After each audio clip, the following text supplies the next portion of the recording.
Halo tuan-puan, apa kabar semua? Semoga sentiasa sehat dan fit selalu dan berjaya dalam apa jua yang anda lakukan.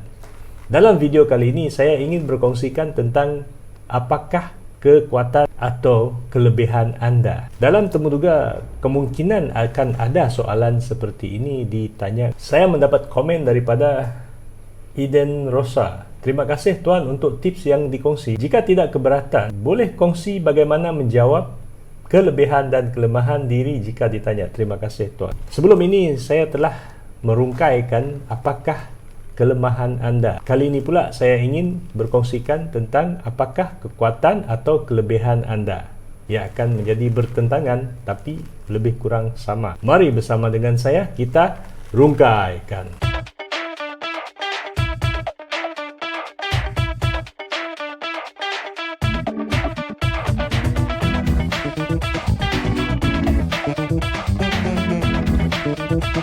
Tuan-puan, bersama dengan saya lagi. Bagi sesiapa yang belum mengenali saya lagi, saya Matthew Barin. Saya ingin berkongsikan tentang tips bagaimana menjawab persoalan sekiranya ditanyakan apakah kelebihan ataupun kekuatan anda. Persoalan begini seringkali ditanya kepada anda sekiranya panel ingin membandingkan anda dengan calon lain. Dalam temuduga, kita akan ada ramai calon, mungkin beribu-ribu orang ataupun beratus orang.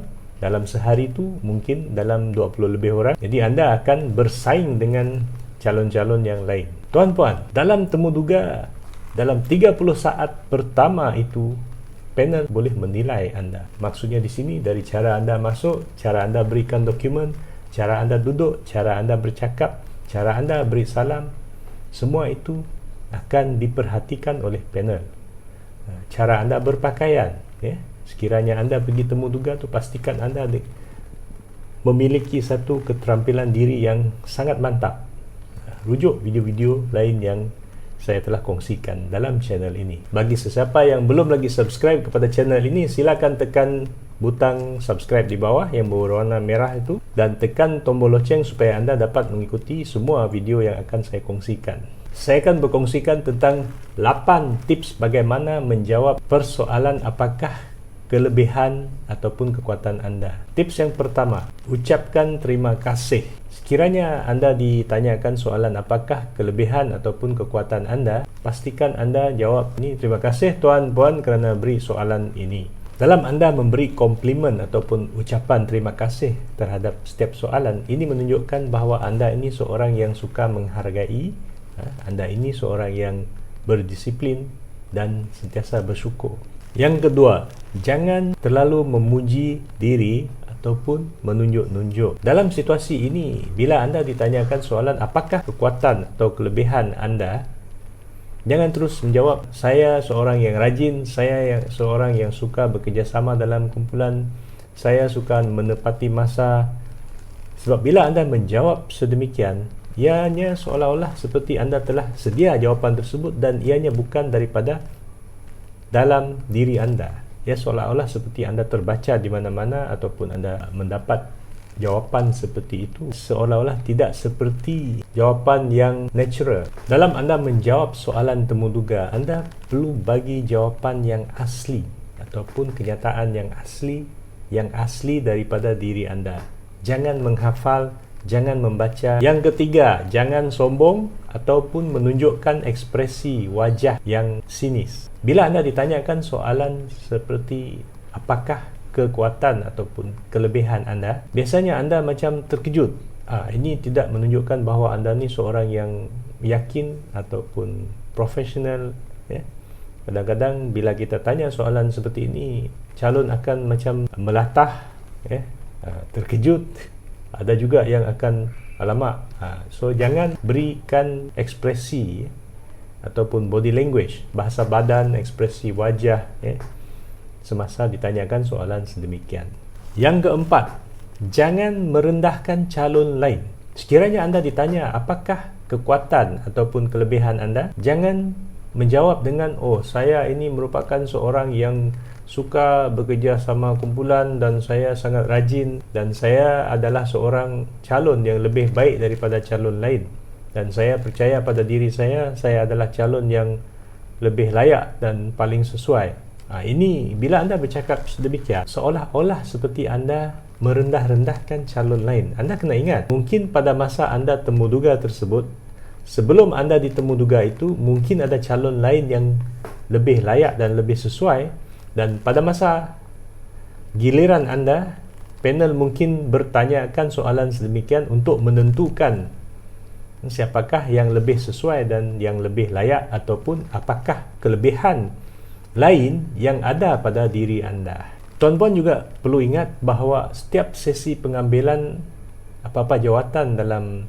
sektor awam ini biasanya ia akan bukannya dilaksanakan pada satu hari sahaja. Ianya akan mengambil masa mungkin 3 hari, mungkin seminggu, dan bukan hanya di satu tempat temuduga, bukan hanya di satu pusat temuduga, kemungkinan berada di negeri lain, kemudian hari ini di negeri anda, kemudian keesokan harinya di negeri lain pula. Yang kelima, nyatakan kelebihan anda dan pengalaman anda bekerja. Dalam situasi ini, anda perlu memberitahu kelebihan anda dengan membuat satu ayat, dan kaitkan dengan ciri-ciri ataupun nilai-nilai yang anda perlukan untuk melaksanakan tugas tersebut.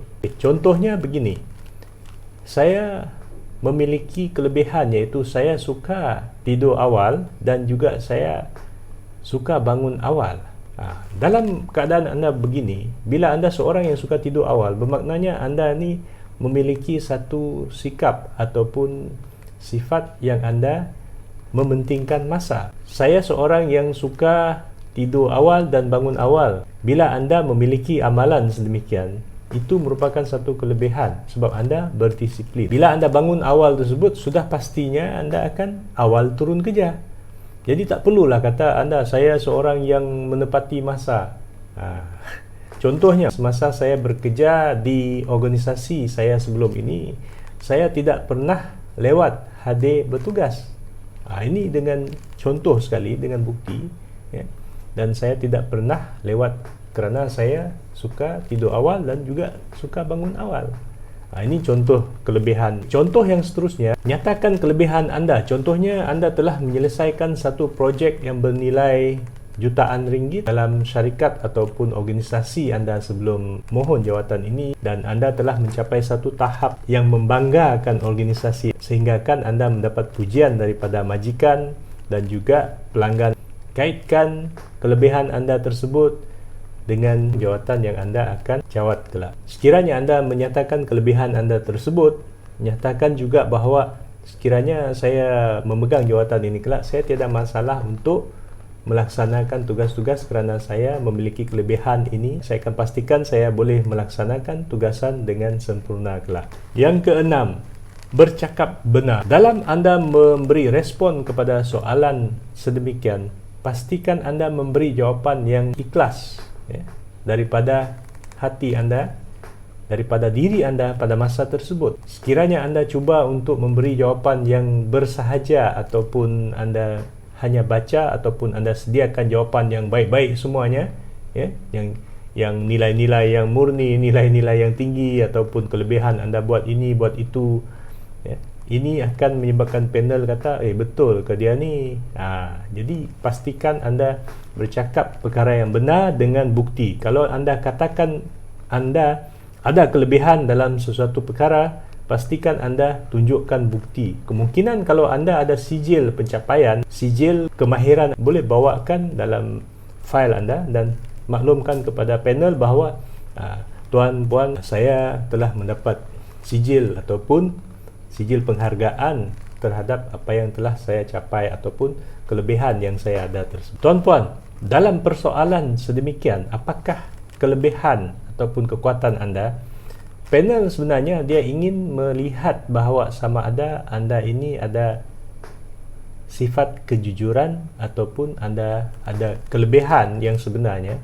Sekiranya anda ada kelebihan yang luar biasa, itu akan menjadi kelebihan pada anda dan anda menjadi calon yang lebih luar biasa daripada calon lain. Yang ketujuh, buktikan kelebihan anda. Sekiranya anda nyatakan tentang kelebihan anda, contohnya anda memiliki satu kemahiran dalam bertukang ataupun mencipta sesuatu produk, Anda boleh bercakap dalam bahasa Inggeris, ya. Anda kena bercakap dalam bahasa Inggeris. Anda boleh mohon izin. Kelebihan saya adalah bercakap bahasa Inggeris. Kalau anda ingin menunjukkan bahawa anda memiliki kelebihan yang boleh bercakap bahasa Inggeris, boleh mohon izin daripada panel tersebut. Tuan, saya memiliki kebolehan bercakap bahasa Jepun. Saya boleh bercakap bahasa Mandarin. Saya boleh bercakap bahasa Inggeris. Jadi anda mohon izin. Kalau tuan-puan izinkan saya bercakap dalam bahasa Inggeris sekejap sahaja ataupun dalam beberapa ayat, pastinya panel akan mendengar. Jadi anda buktikan. So proaktif, sebelum anda disuruh, anda buat. Sekiranya anda ada kemahiran seperti bertukang, kemahiran dalam bersukan, yang anda mencapai tahap yang ini, anda tunjukkan dengan mungkin anda ada sijil, ada bukti, ada gambar ke, tunjukkan dalam, masukkan dalam file dan tunjukkan kepada panel. Kelebihan yang ingin dilihat oleh panel adalah kelebihan anda sekiranya ia berkait rapat dengan jawatan yang anda mohon, tugas-tugas yang akan anda laksanakan kelak. Itu yang paling berkualiti lah. Tapi kalau anda ada kelebihan-kelebihan lain selain daripada bidang tugas tersebut, boleh nyatakan juga. Ini boleh menyebabkan anda ni lebih luar biasa daripada calon lain. Yang ke-8, buat latihan menjawab. Buat latihan menjawab ni anda perlu biasakan bercakap. Anda contohnya, jika anda nak menjawab soalan begini, anda buat latihan. Apa yang perlu anda jawab? Contohnya, sekiranya anda ada kemahiran dalam sesuatu bidang ataupun kemahiran dalam sesuatu perkara tu, anda buatlah ayat 1 ayat, 2 ayat, 3 ayat cukup. Jangan terlalu lama, sebab bila anda bercakap terlalu lama, panel mungkin akan bosan dengar. Sebutkan perkara-perkara yang penting dan juga yang berkualiti, dan kalau boleh ianya berkaitan dengan bidang tugas tersebut dan menarik bagi panel. Buat latihan berulang kali supaya anda biasa bagaimana cara anda menjawab, dengan bahasa badan anda, ekspresi wajah anda, semua itu memainkan peranan. Baiklah tuan-puan, terima kasih kerana sudi bersama dengan saya sehingga ke penghujung sesi perkongsian ini. Saya telah kongsikan 8 tips bagaimana anda menjawab persoalan sekiranya ditanya tentang apakah kekuatan ataupun kelebihan anda. Sebelum anda pergi temuduga, pastikan anda buat persediaan. Buat latihan berkali-kali supaya anda biasa dengan cara bercakap, supaya anda biasa dalam komunikasi, supaya anda dapat meningkatkan tahap keyakinan pada diri anda. Bagi sesiapa yang belum lagi subscribe kepada channel ini, silakan tekan butang subscribe yang berwarna merah di bawah dan tekan tombol loceng supaya anda dapat menerima semua notifikasi bila saya membuat naikkan video yang baharu pula. Semoga anda sentiasa sehat dan fit selalu dan berjaya dalam apa jua yang anda lakukan. Kita jumpa lagi.